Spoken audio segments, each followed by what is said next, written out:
Ceres minor planet designation. 1 Ceres is a dwarf planet in the asteroid belt between the orbits of Mars and Jupiter. Ceres was the first asteroid discovered, on the 1st of January 1801 by Giuseppe Piazzi at Palermo Astronomical Observatory in Sicily. Originally considered a planet, it was reclassified as an asteroid in the 1850s after the discovery of dozens of other objects in similar orbits. In 2006, it was reclassified again as a dwarf planet, the only one always inside Neptune's orbit, because, at 580 miles in diameter, it is the only asteroid large enough for its gravity to maintain it as a spheroid in hydrostatic equilibrium. Ceres' small size means that even at its brightest it is too dim to be seen by the naked eye, except under extremely dark skies. Its apparent magnitude ranges from 6.7 to 9.3, peaking at opposition when it is closest to Earth once every 15 to 16-month synodic period. Its surface features are barely visible even with the most powerful telescopes, and little was known of them until the robotic NASA spacecraft Dawn approached Ceres for its orbital mission in 2015. Dawn found Ceres' surface to be a mixture of water ice and hydrated minerals such as carbonates and clay. Gravity data suggest Ceres to be partially differentiated into a muddy, ice-rock mantle, core and a less dense but stronger crust that is at most 30% ice by volume. Ceres' small size means that any internal ocean of liquid water it may once have possessed has likely frozen by now. It is not completely frozen, however. Brines still flow through the outer mantle and reach the surface, allowing cryovolcanoes such as Ahuna Mons to form at the rate of about 1 every 50 million years. This makes Ceres the closest known cryovolcanic body to the Sun, and the brines provide a potential habitat for microbial life. In January 2014, emissions of water vapor were detected around Ceres, creating a tenuous, transient atmosphere known as an exosphere. This was unexpected because asteroids typically do not emit vapor, a hallmark of comets. In the years between the acceptance of heliocentrism and the discovery of Neptune, several astronomers argued that mathematical laws predicted the existence of a hidden or missing planet between the orbits of Mars and Jupiter. In 1596, theoretical astronomer Johannes Kepler believed that the ratios between planetary orbits would only conform to God's design with the addition of 2 planets. One between Jupiter and Mars and one between Venus and Mercury. Other theoreticians, such as Immanuel Kant, pondered whether the gap had been created by the gravity of Jupiter. In 1761, astronomer and mathematician Johann Heinrich Lambert asked, "And who knows whether already planets are missing which have departed from the vast space between Mars and Jupiter? Does it then hold of celestial bodies as well as of the Earth, that the stronger chafe the weaker, and are Jupiter and Saturn destined to plunder forever?" Quote. In 1772, German astronomer Johann Elert Bode, citing Johann Daniel Titius, published a numerical precession known as the Titius-Bode law, now discredited, a formula that appeared to predict the orbits of the known planets but for an unexplained gap between Mars and Jupiter. The pattern predicted that there ought to be another planet with an orbital radius near 2.8 astronomical units, 260,400,000 miles, from the Sun. The Titius-Bode law gained more credence with William Herschel's discovery of Uranus near the predicted distance for a planet beyond Saturn. In 1800, a group headed by Franz Xaver von Zach, editor of the German astronomical journal Monatliche Korrespondenz, monthly correspondence, sent requests to 24 experienced astronomers, whom he dubbed the Celestial Police, asking that they combine their efforts and begin a methodical search for the expected planet. Although they did not discover Ceres, they later found the asteroids 2 Pallas, 3 Juno and 4 Vesta. One of the astronomers selected for the search was Giuseppe Piazzi, a Catholic priest at the Academy of Palermo, Sicily. Before receiving his invitation to join the group, Piazzi discovered Ceres on the 1st of January 1801. He was searching for the 87th star of the catalogue of the zodiacal stars of Mr. Lacaille, but found that it was preceded by another. Instead of a star, Piazzi had found a moving star-like object, which he first thought was a comet. Piazzi observed Ceres a total of 24 times, the final time on the 11th of February 1801, when illness interrupted his work. He announced his discovery on the 24th of January 1801 in letters to only two fellow astronomers, his compatriot Barnaba Oriani of Milan and Bode in Berlin. He reported it as a comet, but, since its movement is so slow and rather uniform, it has occurred to me several times that it might be something better than a comet. In April, Piazzi sent his complete observations to Oriani, Bode, and French astronomer Jérôme Lalande. The information was published in the September 1801 issue of the Monatliche Correspondence. By this time, the apparent position of Ceres had changed, mostly due to Earth's motion around the Sun, and was too close to the Sun's glare for other astronomers to confirm Piazzi's observations. Toward the end of the year, Ceres should have been visible again, but after such a long time it was difficult to predict its exact position. To recover Ceres, mathematician Carl Friedrich Gauss, then 24 years old, developed an efficient method of orbit determination. In a few weeks, he predicted the path of Ceres and sent his results to von Zach. On the 31st of December 1801, von Zach and fellow celestial policeman Heinrich W. M. Olbers found Ceres near the predicted position and thus recovered it. At 2.8 astronomical units, 260,400,000 miles from the Sun, Ceres appeared to fit the Titius-Bode law almost perfectly. However, Neptune, once discovered in 1846, was 8 astronomical units, 744 million miles closer than predicted, leading most astronomers to conclude that the law was a coincidence. Bullfuck. The early observers were only able to calculate the size of Ceres to within an order of magnitude. Herschel underestimated its diameter at 160 miles in 1802, whereas in 1811 German astronomer Johann Hieronymus Schröder overestimated it as 1,624 miles. It was not until the 1970s, when infrared photometry enabled more accurate measurements of its albedo, that Ceres's diameter was determined to within 10% of its true value of 583 miles. Piazzi's proposed name for his discovery was Ceres Ferdinandea. Ceres, after the Roman goddess of agriculture, whose earthly home, and oldest temple, lay in Sicily, and Ferdinandea in honor of Piazzi's monarch and patron, King Ferdinand III of Sicily. The latter was not acceptable to other nations and was dropped. Before von Zach's recovery of Ceres in December 1801, von Zach referred to the planet as Hera and Bode referred to it as Juno. Despite Piazzi's objections, those names gained currency in Germany before the object's existence was confirmed. Once it was, astronomers settled on Piazzi's name. The adjectival forms of Ceres are Cererian and Cerarine, both pronounced Cerin. Cerium, a rare earth element discovered in 1803, was named after Ceres. The old astronomical symbol of Ceres, still used in astrology, is a sickle. The sickle was one of the classical symbols of the goddess Ceres, and was suggested, apparently independently, by von Zach and Bode in 1802. In form it is similar to the symbol of the planet Venus, but with a break in the circle.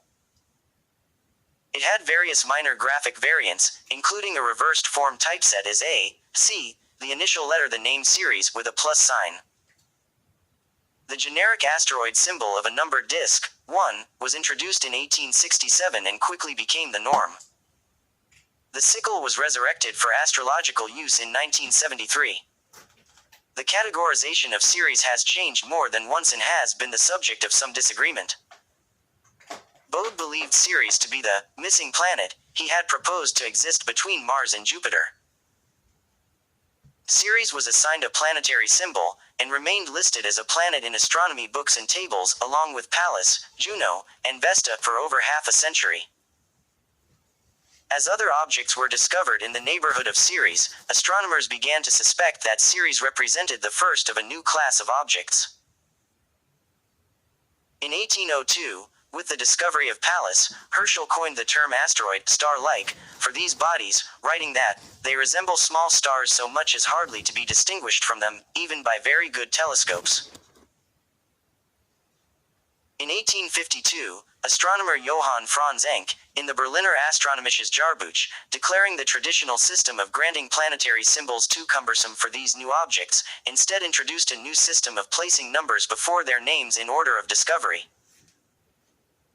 Initially, the numbering system began with the fifth asteroid, 5 Astraea, as number 1, but in 1867 Ceres was adopted into the new system under the name 1 Ceres. By the 1860s, astronomers widely accepted that a fundamental difference existed between the major planets and asteroids such as Ceres, though the word planet had yet to be precisely defined. Then, in 2006, the debate surrounding Pluto led to calls for a definition of planet and the possible reclassification of Ceres, perhaps even its reinstatement as a planet. A proposal before the International Astronomical Union (IAU), the global body responsible for astronomical nomenclature and classification, defined a planet as a celestial body that a. has sufficient mass for its self-gravity to overcome rigid body forces so that it assumes a hydrostatic equilibrium, nearly round shape. B. is in orbit around a star, and is neither a star nor a satellite of a planet. Pussies. Had this resolution been adopted, it would have made Ceres the fifth planet in order from the Sun, but on the 24th of August 2006 the Assembly adopted the additional requirement that a planet must have cleared the neighborhood around its orbit. By this definition, Ceres is not a planet because it does not dominate its orbit, sharing it as it does with the thousands of other asteroids in the asteroid belt and constituting only about 25% of the belt's total mass. Fuck them. Bodies that met the first proposed definition but not the second, such as Ceres, were instead classified as dwarf planets. Since the IAU declaration in 2006 assuming that Ceres is a dwarf planet, there has been some confusion as to whether it remains an asteroid. A NASA webpage declares that Vesta, the belt's second largest object, is the largest asteroid. The IAU has been equivocal on the subject, though its Minor Planet Center, the organization charged with cataloging such objects, notes that dwarf planets may have dual designations, and the joint IAU-USGS NASA Gazetteer categorizes Ceres as both asteroid and dwarf planet. Fucking ballsack fucktards. Ceres follows an orbit between Mars and Jupiter, near the middle of the asteroid belt, with an orbital period year of 4.6 Earth years.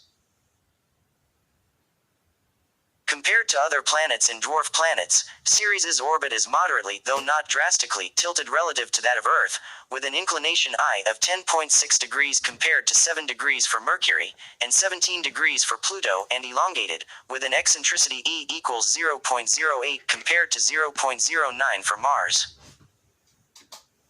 Ceres was once thought to be a member of the Geffen asteroid family, the members of which share similar proper orbital elements, suggesting a common origin through an asteroid collision sometime in the past.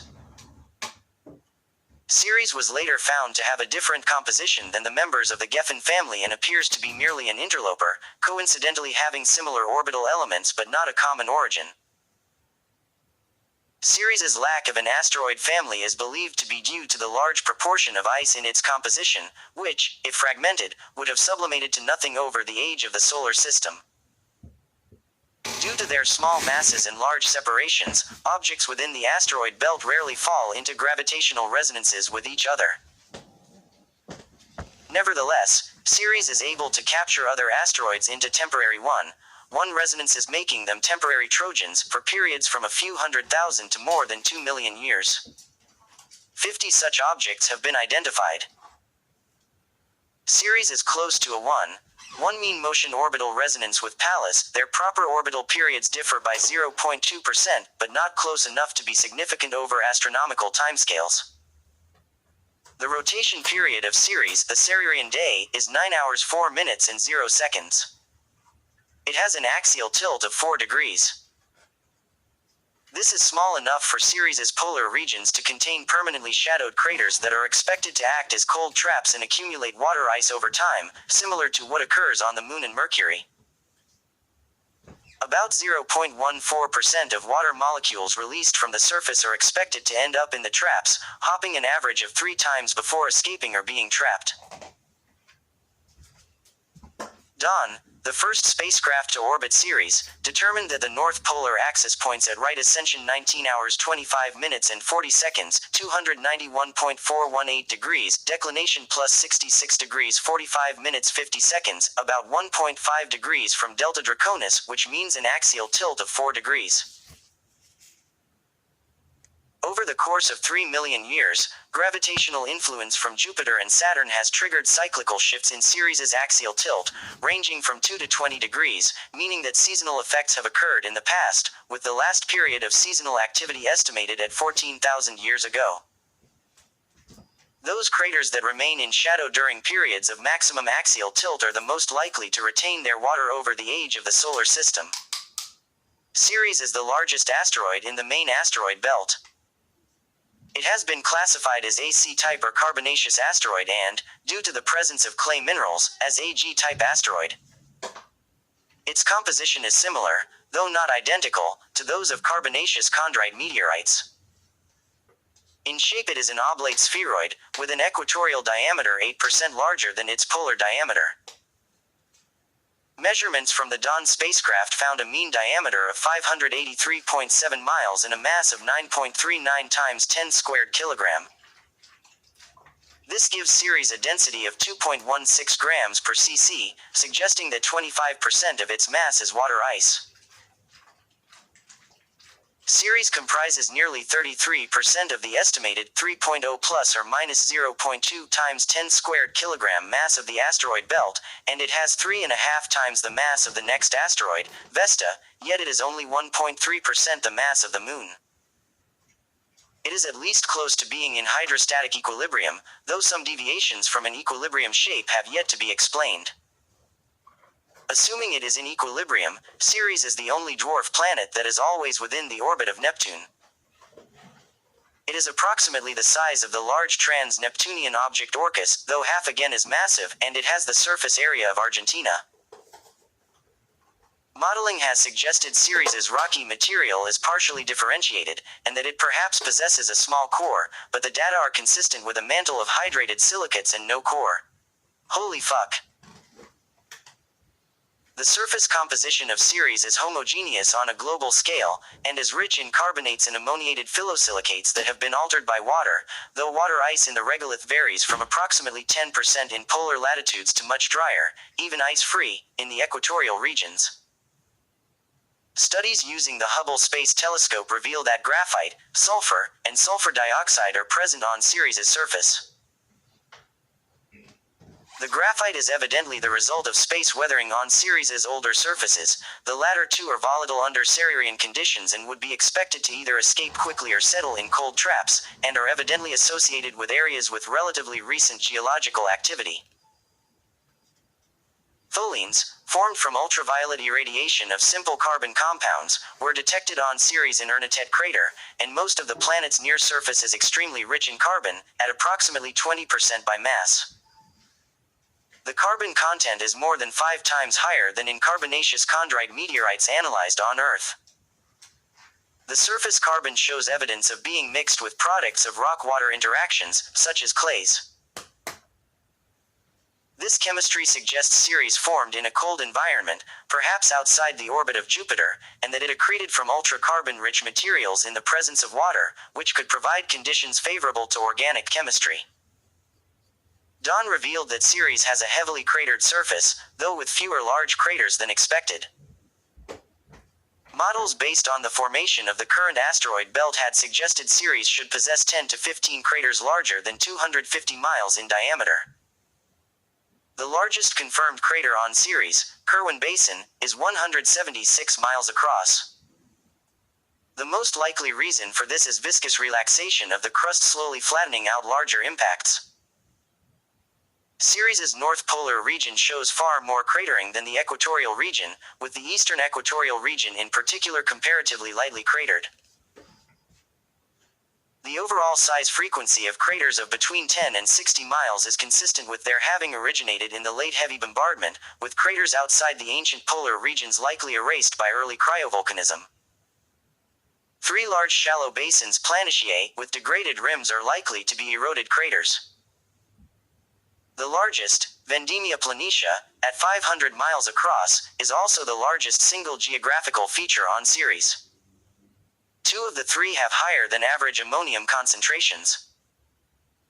Ceres has one prominent mountain, Ahuna Mons. This peak appears to be a cryovolcano and has few craters, suggesting a maximum age of no more than 240 million years.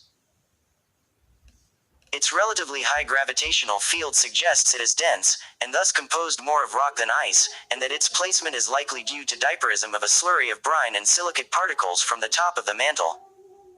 It is roughly antipodal to Kirwan Basin. Seismic energy from the Kirwan-forming impact may have focused on the opposite side of Ceres, fracturing the outer layers of the crust and facilitating the movement of high-viscosity cryomagma, consisting of muddy water ice softened by its content of salts onto the surface. Kirwan 2 shows evidence of the effects of liquid water due to impact melting of subsurface ice. A 2018 computer simulation suggests that cryovolcanoes on Ceres, once formed, recede due to viscous relaxation over the course of several hundred million years. The team identified 22 features as strong candidates for relaxed cryovolcanoes on Ceres' surface.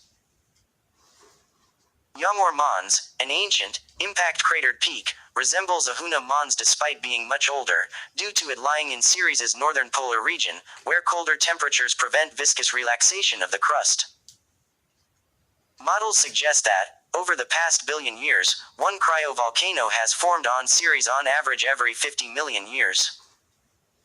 The eruptions are not uniformly distributed over Ceres, but may be linked to ancient impact basins. The model suggests that, contrary to findings at Ahuna Mons, Cererian cryovolcanoes must be composed of far less dense material than average for Ceres' crust, or the observed viscous relaxation could not occur. An unexpectedly large number of Cererian craters have central pits, perhaps due to cryovolcanic processes, whilst others have central peaks. Hundreds of bright spots, faculae, have been observed by dawn, the brightest located in the middle of 50 miles Ocator crater. The bright spot in the center of Ocator is named Cerealia Facula, and the group of bright spots to its east, Venalia Faculae. Ocator possesses a 5.5 to 6 mile wide pit partially filled by a central dome.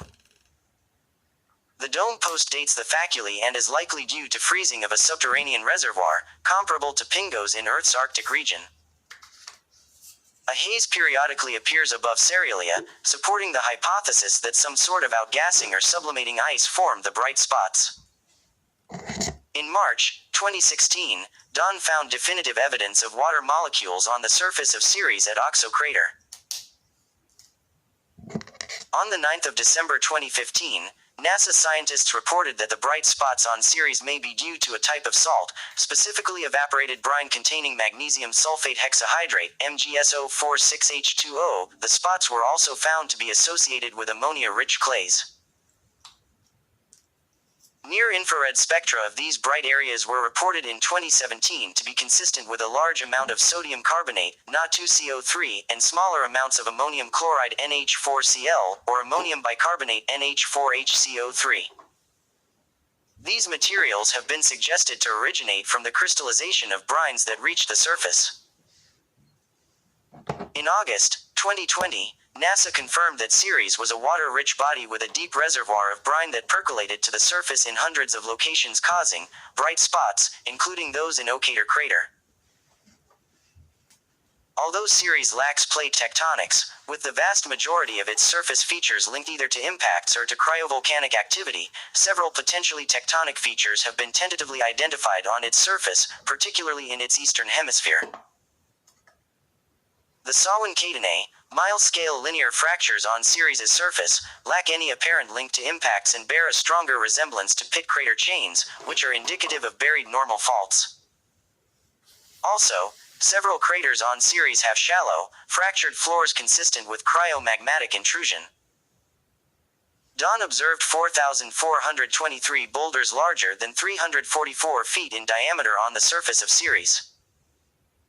These boulders likely formed through impacts, and thus are found within or near craters, though not all craters contain boulders. Large boulders are more numerous at higher latitudes. Boulders on Ceres are brittle and degrade rapidly due to thermal stress. At dawn and dusk, the surface temperature changes rapidly, and meteoritic impacts.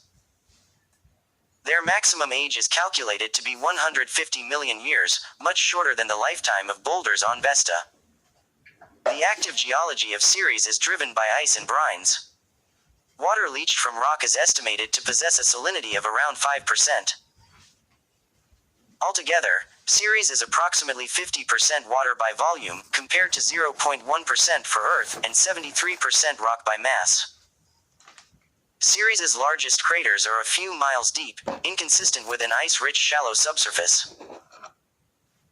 The fact that the surface has preserved craters almost 200 miles in diameter indicates that the outermost layer of Ceres is roughly 1,000 times stronger than water ice. This is consistent with a mixture of silicates, hydrated salts and methane clathrates, with no more than approximately 30% water ice by volume. Gravity measurements from dawn have generated three competing models for Ceres's interior. In the three-layer model, Ceres is thought to consist of an inner muddy mantle of hydrated rock, such as clays, an intermediate layer comprising a muddy mixture of brine and rock down to a depth of at least 62 miles, and an outer, 25 miles thick crust of ice, salts and hydrated minerals. It is not possible to tell if Ceres's deep interior contains liquid or a core of dense material rich in metal, but the low central density suggests it may retain about 10% porosity. One study estimated the densities of the core and mantle crust to be 2.46 to 2.90 and 1.68 to 1.95 grams per centimeter cubed respectively, with the mantle and crust together being 40 to 120 miles thick. Only partial dehydration, expulsion of ice, from the core is expected, though the high density of the mantle relative to water ice reflects its enrichment in silicates and salts.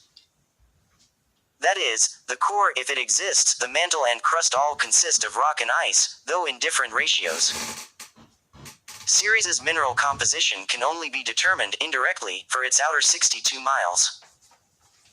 The 25 miles thick solid outer crust is a mixture of ice, salts, and hydrated minerals. Under that is a layer that may contain a small amount of brine. This extends to a depth of at least the 62 miles limit of detection. Under that is thought to be a mantle dominated by hydrated rocks such as clays. In one two-layer model, Ceres consists of a core of chondrules and a mantle of mixed ice and micron-sized solid particulates, mud. Sublimation of ice at the surface would leave a deposit of hydrated particulates perhaps 20 meters thick. The range of the extent of differentiation is consistent with the data from a large, 220 miles core of 75% chondrules and 25% particulates and a mantle of 75% ice and 25% particulates, to a small, 55 miles core consisting nearly entirely of particulates and a mantle of 30% ice and 70% particulates. With a large core, the core mantle boundary should be warm enough for pockets of brine. With a small core, the mantle should remain liquid below 68 miles. In the latter case, a 2% freezing of the liquid reservoir would compress the liquid enough to force some to the surface, producing cryovolcanism. A second two-layer model notes that dawn data is consistent with a partial differentiation of Ceres into a volatile rich crust and a denser mantle of hydrated silicates. A range of densities for the crust and mantle can be calculated from the types of meteorite thought to have impacted Ceres.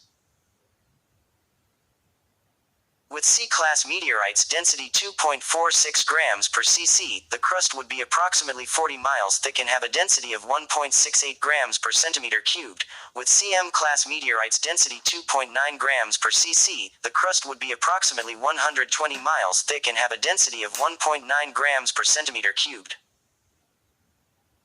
Best fit modeling yields a crust approximately 25 miles thick with a density of approximately 1.25 grams per cc, and a mantle core density of approximately 2.4 grams per cc. In 2017, dawn confirmed that Ceres has a transient atmosphere of water vapor derived from exposed surface ice evaporated by the sun. Hints of an atmosphere had appeared in early 2014, when the Herschel Space Observatory detected localized mid-latitude sources of water vapor on Ceres, no more than 40 miles in diameter, which each give off approximately 6.5 pounds of water per second. Two potential source regions, designated Piazzi, 123 degrees east, 21 degrees north, and Region A, 231 degrees east, 23 degrees north, were visualized in the near-infrared as dark areas. Region A also has a bright center by the Keck Observatory. Possible mechanisms for the vapor release are sublimation from approximately 0.2 square miles of exposed surface ice, cryovolcanic eruptions resulting from radiogenic internal heat, or pressurization of a subsurface ocean due to thickening of an overlying layer of ice. In 2015, David Jewitt included Ceres in his list of active asteroids. Surface water ice is unstable at distances less than 5 astronomical units, 465 million miles, from the Sun, so it is expected to sublime if it is exposed directly to solar radiation. Water ice can migrate from the deep layers of Ceres to the surface, but escapes in a short time. Surface sublimation would be expected to be lower when Ceres is farther from the Sun in its orbit, whereas internally powered emissions should not be affected by its orbital position. The limited data previously available was more consistent with cometary-style sublimation, though subsequent evidence from Dawn strongly suggests ongoing geologic activity could be at least partially responsible. Studies using Dawn's gamma-ray and neutron detector GRAND reveal that Ceres accelerates electrons from the solar wind. The most accepted hypothesis is that these electrons are being accelerated by collisions between the solar wind and a tenuous water vapor exosphere. Ceres is a surviving protoplanet that formed 4,560,000,000 years ago, alongside Pallas and Vesta, the only one remaining in the inner solar system, with the rest either merging to form terrestrial planets, being shattered in collisions, or being ejected by Jupiter. Despite its current location, Ceres' composition is not consistent with a formation within the asteroid belt. It seems rather that it formed between the orbits of Jupiter and Saturn, and was deflected into the asteroid belt as Jupiter migrated outward. The discovery of ammonia salts in Ocator crater supports an origin in the outer solar system, as ammonia is far more abundant in that region. The early geological evolution of Ceres was dependent on the heat sources available during and after its formation. Impact energy from planetesimal accretion and decay of radionuclides, possibly including short-lived extinct radionuclides such as aluminium-26. These may have been sufficient to allow Ceres to differentiate into a rocky core and icy mantle soon after its formation, and even a liquid water ocean. This water ocean should have left an icy layer under the surface as it froze. The fact that Dawn found no evidence of such a layer suggests that Ceres' original crust was at least partially destroyed by later impacts, thoroughly mixing the ice with the salts and silicate-rich material of the ancient seafloor and the material beneath. Ceres possesses a surprisingly small number of large craters, suggesting that viscous relaxation and cryovolcanism has erased older geological features. The presence of clays and carbonates requires chemical reactions at temperatures above 122 degrees, consistent with hydrothermal activity. Ceres has become considerably less geologically active over time, with a surface dominated by impact craters. Nevertheless, evidence from Dawn reveals that internal processes have continued to sculpt Ceres' surface to a significant extent, in stark contrast to Vesta and contrary to previous expectations that Ceres would have become geologically dead early in its history due to its small size. Although Ceres is not as actively discussed as a potential home for microbial extraterrestrial life as Mars, Europa, Enceladus, or Titan are, it has the most water of any body in the inner solar system after Earth, and the likely brine pockets under its surface could provide habitats for life. Although it does not experience tidal heating, like Europa or Enceladus, it is close enough to the Sun, and contains enough long-lived radioactive isotopes, to preserve liquid water in its subsurface for extended periods. The remote detection of organic compounds in the presence of water mixed with 20% carbon by mass in its near surface could provide conditions favorable to organic chemistry. Of the biochemical elements, Ceres is rich in carbon, hydrogen, oxygen and nitrogen, but phosphorus has yet to be detected, and sulfur, despite being suggested by Hubble UV observations, was not detected by Dawn. When in opposition near its perihelion, Ceres can reach an apparent magnitude of plus 6.7. This is too dim to be visible to the average naked eye, but under ideal viewing conditions, keen eyes may be able to see it. The only other asteroids that can reach a similarly bright magnitude are Vesta and, when in rare oppositions near their perihelions, Pallas and 7 Iris. When in conjunction, Ceres has a magnitude of around plus 9.3, which corresponds to the faintest objects visible with 10 times 50 binoculars, thus it can be seen with such binoculars in a naturally dark and clear night sky around new moon. On the 13th of November 1984, an occultation of the star BD plus 8 degrees 471 by Ceres was observed in Mexico, Florida and across the Caribbean, allowing better measurements of its size, shape and albedo. On the 25th of June 1985, Hubble obtained ultraviolet images of Ceres with 30 miles resolution. In 2002, the Keck Observatory obtained infrared images with 20 miles resolution using adaptive optics. Before the Dawn mission, only a few surface features had been unambiguously detected on Ceres. High-resolution ultraviolet images taken by the Hubble Space Telescope in 1995 showed a dark spot on its surface, which was nicknamed Piazzi, in honor of the discoverer of Ceres. It was thought to be a crater. Visible light images of a full rotation taken by Hubble in 2003 and 2004 showed 11 recognizable surface features, the natures of which were undetermined. One of these corresponded to the Piazzi feature. Near-infrared images over a whole rotation, taken with adaptive optics by the Keck Observatory in 2012, showed bright and dark features moving with Ceres's rotation. Two dark features had circular shapes and were presumed to be craters. One of them was observed to have a bright central region, whereas another was identified as the Piazzi feature. Dawn would eventually reveal Piazzi to be a dark region in the middle of Vendemia Planitia, close to the crater Dantu, and the other dark feature to be within Hanami Planitia and close to Okator crater. In 1981, a proposal for an asteroid mission was submitted to the European Space Agency (ESA).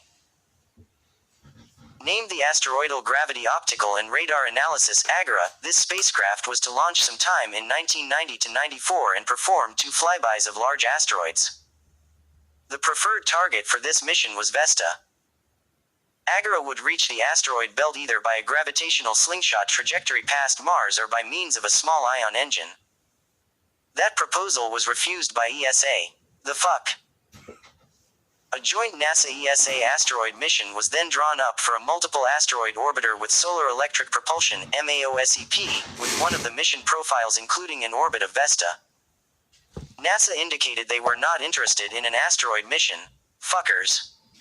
Instead, ESA set up a technological study of a spacecraft with an ion drive.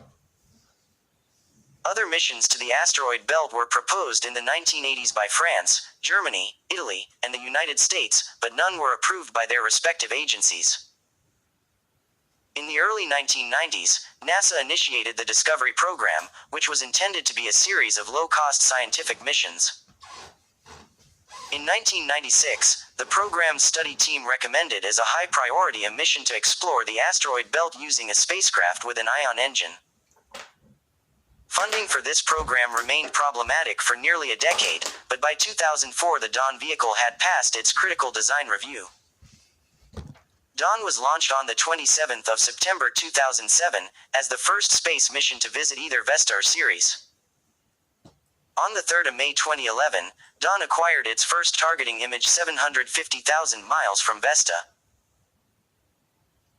After orbiting Vesta for 13 months, Dawn used its ion engine to depart for Ceres, with gravitational capture occurring on the 6th of March 2015 at a separation of 38,000 miles, 4 months prior to the New Horizons flyby of Pluto.